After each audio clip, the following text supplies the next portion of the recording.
নতুন বাংলাদেশের পাশে থাকবে মালয়েশিয়া বললেন দেশটির প্রধানমন্ত্রী। দুদেশের সম্পর্ক নতুন উচ্চতায় নেয়ার আশাবাদ ডক্টর ইউনূসের। সাবেক খাদ্যমন্ত্রী সাধন চন্দ্র মজুমদারের 7 দিনের রিমান্ড মঞ্জুর। 3 দিনের রিমান্ডে কৃষক লীগ সভাপতি সমীর চন্দ্র। বাজারে অব্যাহত নিত্যপণ্যের মূল্য বৃদ্ধি, আরও 1 দফা বেড়েছে ডিম, মুরগি ও শাকসবজির দাম। এবং ভারী বৃষ্টি ও পাহাড়ি ঢলে শেরপুরে ভাঙল 2 নদীর পাড়, প্লাবিত শতাধিক গ্রাম, প্লাবিত ময়মনসিংহের হালুয়াঘাট ও দোবাউড়ার।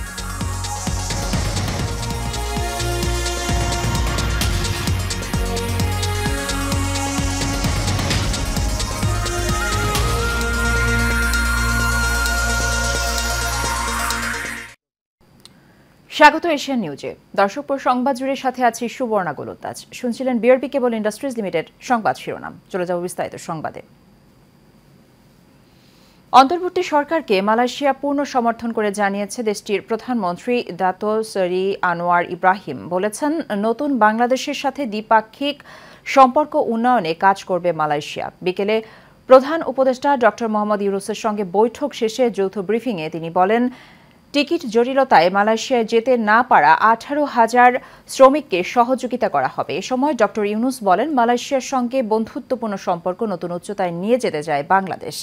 এর আগে 2 নেতা বৈঠকে মুক্ত বাণিজ্য, কর্মসংস্থান, ভিসা জটিলতা দূরীকরণ, রোহিঙ্গা প্রত্যাবাসন সহ দুদেশের স্বার্থ সংশ্লিষ্ট বিভিন্ন ইস্যুতে আলোচনা করেন। আজ দুপুরে সংক্ষিপ্ত সফরে ঢাকায় আসেন মালয়েশিয়ার প্রধানমন্ত্রী। বিমানবন্দরে তাকে স্বাগত জানান প্রধান উপদেষ্টা ডক্টর মোহাম্মদ ইউনূস। এ সময় তাকে গার্ড অব অনার দেয়া হয়। পরে মালয়েশিয়ার প্রধানমন্ত্রী হোটেল ইন্টারকন্টিনেন্টালের প্রধান উপদেষ্টার সাথে বৈঠক করেন। সেখানে ডক্টর ইউনূস ছাত্র জনতার বিপ্লব, 5 আগস্টের গণ অভ্যুত্থানে ছাত্র জনতার আত্মত্যাগ এবং আগের সরকারের নৃশংসতার কথা তুলে ধরেন। নওগাঁ 1 আসনের সাবেক সংসদ সদস্য সাবেক খাদ্যমন্ত্রী সাধন চন্দ্র মজুমদারের 7 দিনের রিমান্ড মঞ্জুর করেছেন আদালত। তাকে আজ ঢাকার মেট্রোপলিটন ম্যাজিস্ট্রেট আদালতে হাজির করে পুলিশ। মামলার তদন্ত কর্মকর্তা বাড্ডা থানার উপপরিদর্শক সৈয়দ ইমরুল শাহেদ তার 10 দিনের রিমান্ড আবেদন করেন। শুনানি শেষে ঢাকার মেট্রোপলিটন ম্যাজিস্ট্রেট সাইফুদ্দিন হুসাইন 7 দিনের রিমান্ড মঞ্জুর করেন। এর আগে বৃহস্পতিবার রাতে বসুন্ধরা আবাসিক এলাকা থেকে তাকে গ্রেফতার করা হয়। বৈষম্য বিরোধী ছাত্র আন্দোলন চলাকালে রাজধানীর তেজগাঁও থানার কারওয়ান বাজার এলাকায় ড্যাফোডিল বিশ্ববিদ্যালয়ের কম্পিউটার সায়েন্স বিভাগের শিক্ষার্থী রমিজ উদ্দিন রূপকে গুলি করে হত্যার অভিযোগ করা মামলায় নওগাঁ 1 আসনের সাবেক সংসদ সদস্য ও সাবেক খাদ্যমন্ত্রী সাধন চন্দ্র মজুমদার ও সাবেক প্রধানমন্ত্রী শেখ হাসিনা সহ 223 জনকে আসামি করা হয়। এদিকে বাড্ডা থানায় এক হত্যা মামলায় কৃষক লীগ সভাপতি সমীর চন্দ্র 3 দিনের রিমান্ড মঞ্জুর করেছেন আদালত। অব্যাহত দাম বৃদ্ধির কারণে মাছ মাংস নিম্নবিত্ত মানুষের ধরাছোঁয়ার বাইরে চলে গেছে অনেক আগেই। আমিষের চাহিদা পূরণে তাদের ভরসা ছিল ডিম। তবে দাম বৃদ্ধির কারণে ডিমও এখন আর জুটবে কিনা তা নিয়ে সংশয় ক্রেতাদের। বিক্রেতারা বলছেন, ডিমের দাম আরও বাড়বে। টানা কয়েকদিন বৃষ্টির কারণে সবজির সরবরাহ কমার দামও কিছুটা বেড়েছে। আবির হোসেনের ক্যামেরায় কাউসার আহমেদের রিপোর্টে বিস্তারিত। ডিম কিনতে এসেও ঘুরে যেতে হচ্ছে ক্রেতাদের। অল্প সময়ে দামের ব্যবধান দেখে হতাশ হচ্ছেন ক্রেতারা, আক্ষেপ করছেন নানান বিষয় নিয়ে। এটা আসলে আশা করি না যে আসলে বর্তমান সরকারের কাছে আমাদের এক্সপেকটেশন যে তারা যেন আমাদের মানে সহনশীল অবস্থায় নিয়ে আসে আর কি দ্রব্যমূল্য। ডিমের দাম তো আগের থেকে বেশি, সবকিছু দামে তো বেশি। সরকারের কাছে তো আমরা চাই যে দাম কমুক, যেন আমরা যেন চললে ফিরে খাইতে পারি গরিবরা। বিক্রেতাদের কাছে দাম বৃদ্ধির কারণ জানতে চাইলে নানান টালবাহানার কথা বলছেন তারা। জানান, ডিমের দাম আরো কয়েক গুণ বাড়বে। আমরা এগুলো বলতে গেলে তো অনেক কথা হয়, কারণ এগুলো বলা অনেক আমরা হলে ব্যবসায়ীদের, আমরা এগুলো বলতে পারি না। ডিমের যারা আড়তদার, যারা ডিম খামার থেকে আনে, একমাত্র তারা বলতে পারবে যে, কারণ আমরা কিনে এনে বিক্রি করি। বুঝলেন না, এটা তো আমাকে খেতের জিনিস না, এটা হলো আমাকে মাল কিনে এনে বেচতে হয়। আর বাড়বো কিনা এটা কিনে বলতে পারবো না, কমতে পারে বাড়তে পারে, এটা কিছু করার নাই। এটা বন্যায় অনেক ফার্মের ক্ষয়ক্ষতি হয়েছে, হাজার হাজার মুরগি মারা গেছে এই কারণে। আর হয়তো খাদ্যের দাম বেশি, বিভিন্ন কারণে। অনেক ক্রেতারাই ক্ষোভে বলছিলেন, কঠিন শাস্তির মুখোমুখি না করলে বাজার নিয়ন্ত্রণ সম্ভব নয়। মধ্যবিত্ত, নিম্ন মধ্যবিত্তরা বেঁচে থাকাই কঠিন। এখন সবকিছু অস্বাভাবিক মাত্রায় দাম। এখন তো কোনো সিন্ডিকেট নাই, তাহলে এখন এত দাম হবে কেন? প্রাইস যদি 8 টাকা করে দিত এবং পিটেনি দিত তাহলে ঠিক ছিল। এদের তো পিটেনি শক্তের মার, মানে শক্তের ভক্ত নরমের জম। এদিকে দাম বেড়েছে ব্রয়লার মুরগি সহ অন্যান্য পণ্যেরও। আগের সপ্তাহের তুলনায় বেশ কিছু সবজির দাম কেজি প্রতি 10 থেকে 20 টাকা করে বেড়েছে। কেন বাড়ছে? আমরা কেন ভাইয়া, আমরা কিনে এনেই বেশি বাড়ছে, ওটা দাম কইতে পারো, ওটা জায়গার থেকে দাম বাড়ছে। কাউসার আহমেদ, এশিয়ান টেলিভিশন, ঢাকা। দুদিনে টানা বর্ষণ আর ভারত থেকে নেমে আসা পাহাড়ি ঢলে শেরপুরের ঝিনাইগাতির মহারশি ও নালিতাবাড়ির ভোগাই ও চিল্লাখালী নদীর পানি বৃদ্ধি পেয়ে বিপদসীমার উপর দিয়ে প্রবাহিত হচ্ছে। ভেঙে গেছে নদীর বাঁধ। পাহাড়ি ঢলের পানি প্রবেশ করেছে ঝিনাইগাতি উপজেলা শহরে। এতে ডুবে গেছে প্রধান সড়ক, বাজারের অলিগলি ও অফিস সহ বিভিন্ন শিক্ষা প্রতিষ্ঠান। আকস্মিক ঢলের পানিতে প্লাবিত হওয়ায় বিপাকে পড়েছেন স্থানীয়রা। রাতভর বৃষ্টিতে প্লাবিত হয়েছে নিম্নাঞ্চলের প্রায় অর্ধশতাধিক গ্রাম। স্থানীয়রা জানায়, ভোগাই নদীর দুই পাড়ের কয়েকটি স্থানে দেখা দিয়েছে ভাঙন। পানি বৃদ্ধি অব্যাহত থাকলে বন্যা পরিস্থিতি আরও অবনতি হওয়ার আশঙ্কা করছেন তারা। এছাড়াও ঢলে সোমেশ্বরীর নদীর পানিও বৃদ্ধি পাচ্ছে। সেই সঙ্গে পানিতে ডুবে গেছে শত শত পুকুর, সবজি ক্ষেত ও ধানের ক্ষেত। কৃষি বিভাগের তথ্য মতে জেলার গত 24 ঘন্টায় 225 মিলিমিটার বৃষ্টিপাত হয়েছে। ময়মনসিংহের হালুয়াঘাট ও দোবাউড়ায় কয়েক দিনের বৃষ্টি ও পাহাড় থেকে নেমে আসা ঢলে পৌরসভা সহ পানির নিচে তলিয়ে গেছে বিভিন্ন নিম্নাঞ্চল। পানিবন্দী হয়ে দুর্ভোগ পোহাতে হচ্ছে হাজারো পরিবারকে। পানিবন্দী হয়ে পড়েছে কয়েক হাজার মানুষ। তলিয়ে গেছে পৌর শহরের গুরুত্বপূর্ণ বিভিন্ন সড়ক, হাসপাতাল সহ বিভিন্ন স্থাপনা। ধসে পড়েছে বসতবাড়ি। ড্রেনেজ ব্যবস্থা না থাকায় পৌর শহরের পানি নামছে না বলে অভিযোগ করেন বাসিন্দারা। পানি জমে আমন, বীজতলা, সবজি সহ কয়েকশো হেক্টর জমির ফসলেরও ব্যাপক ক্ষতি হয়েছে।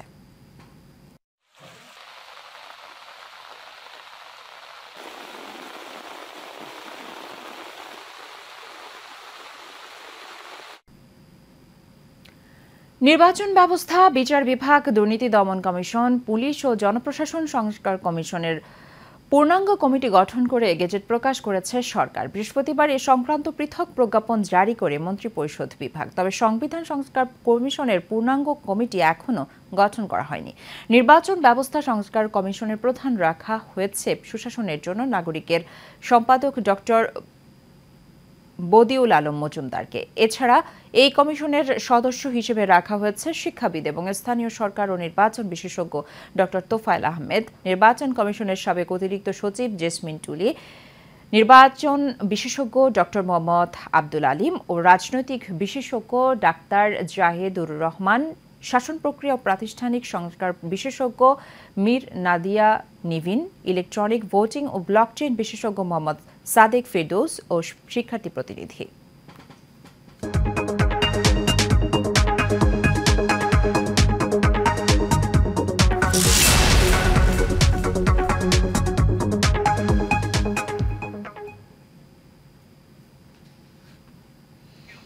রূপায়ণ সিটির ক্রেতাদের সহজ শর্তে সর্বোচ্চ পরিমাণ হোম লোন দিতে চায় ইউনাইটেড ফিন্যান্স লিমিটেড।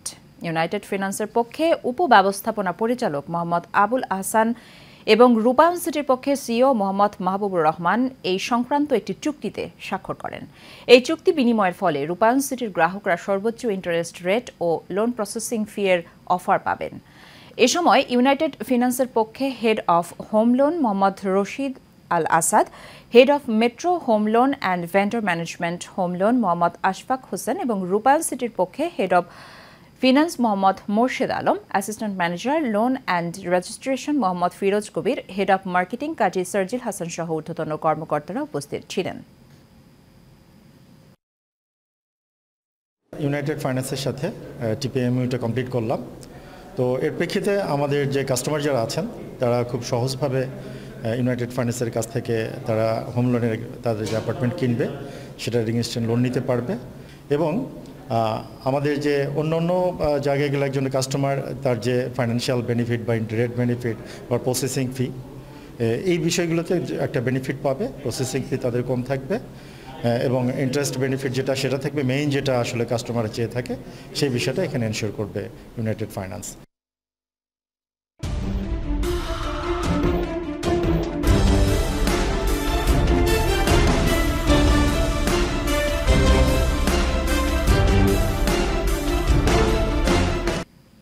ভয়াবহ বন্যায় ভেঙে পড়েছে ফেনীর যোগাযোগ ব্যবস্থা। অধিকাংশ সড়কই ক্ষতিগ্রস্ত হয়েছে, এতে চরম দুর্ভোগে পড়েছেন স্থানীয়রা। সৈয়দ কামালের তথ্য ছবিতে আরও জানাচ্ছেন আরফি ইসলাম হিমু। সম্প্রতি বন্যায় ভয়াবহ ক্ষতি হয়েছে ফেনী জেলা। অধিকাংশ সড়কই ক্ষতিগ্রস্ত হয়েছে। জেলার ছাগলনাইয়া, ফুলগাজী ও পরশুরাম এই 3টি উপজেলা থেকে বানের পানি নেমে যাওয়ার পর ফুটে উঠেছে ক্ষয়ক্ষতির চিহ্ন। তীব্র স্রোতে ভেঙে পড়েছে 3 উপজেলার প্রায় শতাধিক গ্রামীণ সড়ক। ভেঙে পড়া এ সকল গ্রামীণ সড়কগুলোতে বর্তমানে হেঁটে চলাও দুর্লভ। এতে স্কুলগামী শিক্ষার্থী সহ রোগবাহী অ্যাম্বুলেন্স এমনকি হেঁটে চললেও পড়তে হয় চরম ভোগান্তিতে। আমাদের খুবই কষ্ট হয় ভাঙা সড়কগুলো, এগুলো যদি সংস্কার করে দিত তাহলে আমাদের খুবই ভালো হতো। এখানে দিতেও যাওয়া অনেক কষ্টকর, গাড়িও যায় না, আর আমরা হাঁটি আসতে হয় অনেক দূর থেকে। বন্যার পরবর্তী সময়ে স্কুলে ছাত্রছাত্রী এবং আমাদের শিক্ষকেরা আসতে বহু সমস্যা হচ্ছে, কিন্তু এইদিকে আরও সামনে কয়েকটা রাস্তায় এরকম সমস্যা আছে। তো আমরা আশাবাদী যে অন্তত সরকারের কাছে এটা বলবো যে দ্রুত যাতে এই রাস্তার পুনর্নির্মাণ করে জনগণের আসা যাওয়া এবং চলাচলের নির্বিঘ্নে যাতে আসা যাওয়া করতে পারে। দুর্গত এলাকার সড়কগুলো দ্রুত সংস্কারের দাবি স্থানীয়দের। আরভি ইসলাম হিমু, এশিয়ান টেলিভিশন। বাংলাদেশ জাতীয়তাবাদী ছাত্রদল কেন্দ্রীয় সংসদ কর্তৃক আয়োজিত বৃক্ষরোপণ কর্মসূচির অংশ হিসেবে ঢাকা মহানগর মিরপুর পল্লবীতেও বৃক্ষরোপণ কর্মসূচি অনুষ্ঠিত হয়েছে। কেন্দ্রীয় সংসদের সাবেক ছাত্রনেতা সাজিদ আহমেদ সুমনের তত্ত্বাবধানে বৃক্ষরোপণ কর্মসূচির উদ্বোধন করেন বিএনপির কেন্দ্রীয় কমিটির ক্রীড়া সম্পাদক ও ঢাকা মহানগর উত্তর বিএনপির সাবেক সদস্য সচিব আমিনুল হক। এ সময় আরও উপস্থিত ছিলেন বাংলাদেশ জাতীয়তাবাদী ছাত্রদল কেন্দ্রীয় সংসদের সাবেক সহসভাপতি মোহাম্মদ সাইফুল ইসলাম তুহিন সহ অন্যান্যরা। আমাদের সাংগঠনিক কর্মকাণ্ডের মধ্যে বৃক্ষরোপণ কর্মসূচি আমাদের নির্দেশে সব জায়গায় গাছপালা লাগানো যায়, উপেক্ষা করে বাংলাদেশের জনগণের ভোটকে উপেক্ষা। এবারে দুর্গাপূজার প্রস্তুতির খবর।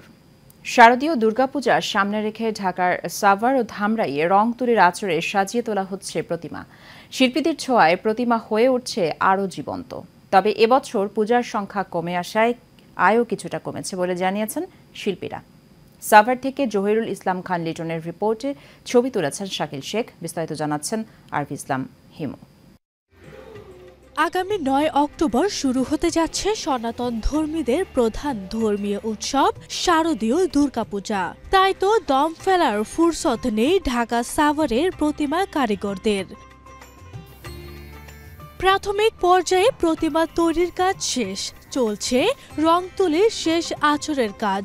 তবে এবার অনেক পূজা মণ্ডপে আয়োজন না থাকায় আয় কমেছে কারিগরদের। আমরা 4-5 জন লোকে দিন নাই রাত নাই কাজ করতেছি। মা দুর্গা আসতেছে দোলায় এবং যাচ্ছে ঘটকে। আশা করি সব কিছু মিলেই আমাদের এই পূজা এবার খুব সুন্দরভাবে পালিত হবে।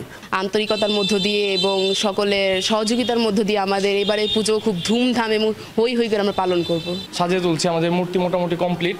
মাটির কাজ আমরা কভার করার পরে এখন আমরা রং তুলির কাজে লাগি। এই প্রতিমার কাজ মনে করেন এবছর 8টা মূর্তি বানাইছি, এই কালার করতে আছি। দর্শনার্থীদের মুগ্ধ করতে প্যান্ডেল ও সাজসজ্জার কাজ নিয়ে ব্যস্ত পূজা উদযাপন পরিষদের আয়োজকরা। মিটিং এবং সাক্ষাৎ মত বিনিময় সভা হয়েছে। আমরা তাদের তরফ থেকে সর্বোচ্চ নিরাপত্তার ব্যাপারে আমাদের আশ্বস্ত করেছেন। আশা করি এবারকার শারদীয় দুর্গা উৎসব আশুলিয়া থানা এবং সাভার উপজেলাতে আমরা উৎসাহ উদ্দীপনা এবং ভাবগাম্ভীর্যের মধ্যেই পূজার্চনা করতে পারবো। এদিকে সুষ্ঠু ও শান্তিপূর্ণ পরিবেশে পূজা উদযাপনে স্থানীয় প্রশাসনের পক্ষ থেকে নেওয়া হয়েছে নিরাপত্তা ব্যবস্থা। সাভার উপজেলার পূজা মণ্ডপগুলোকে সুরক্ষিত এবং নিরাপদ রাখার জন্য যা যা করা দরকার তা আমরা করব এবং আশা করি বিগত দিনের মতো আগামী এবছরও পূজা অত্যন্ত আনন্দঘন পরিবেশে অনুষ্ঠিত হবে। আমাদের সরকারের পক্ষ থেকে প্রতিটি পূজা মণ্ডপের অনুকূলে 500 কেজি করে চাল বরাদ্দ দেওয়া হয়েছে, যা ইতিমধ্যে পৌঁছে দেওয়া হয়েছে পূজা মণ্ডপের সভাপতি সাধারণ সম্পাদকের অনুকূলে। এবছর ঢাকার সাভার ও ধামরাইয়ে 379টি মণ্ডপে পূজা অনুষ্ঠিত হবে। আরভি ইসলাম হিমু, এশিয়ান টেলিভিশন। শেষ করব এশিয়ান নিউজ। তার আগে বিআরবি কেবল ইন্ডাস্ট্রিজ লিমিটেড সংবাদ শিরোনামগুলো জানিয়ে দেব আরও একবার।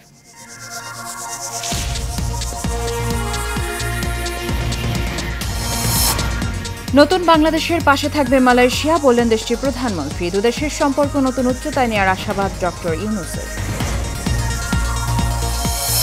সাবেক খাদ্যমন্ত্রী সাধন চন্দ্র মজুমদারের 7 দিনের রিমান্ড মঞ্জুর, 3 দিনের রিমান্ডে কৃষক লীগ সভাপতি সমীর চন্দ্র।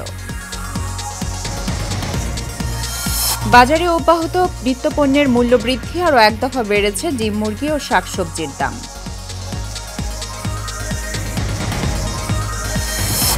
এবং ভারী বৃষ্টি ও পাহাড়ি ঝড়ে শেরপুরে ভাঙল 2 নদীর পাড়, প্লাবিত শতাধিক গ্রাম, প্লাবিত ময়মনসিংহের হালুয়াঘাট ও দোবাউড়া।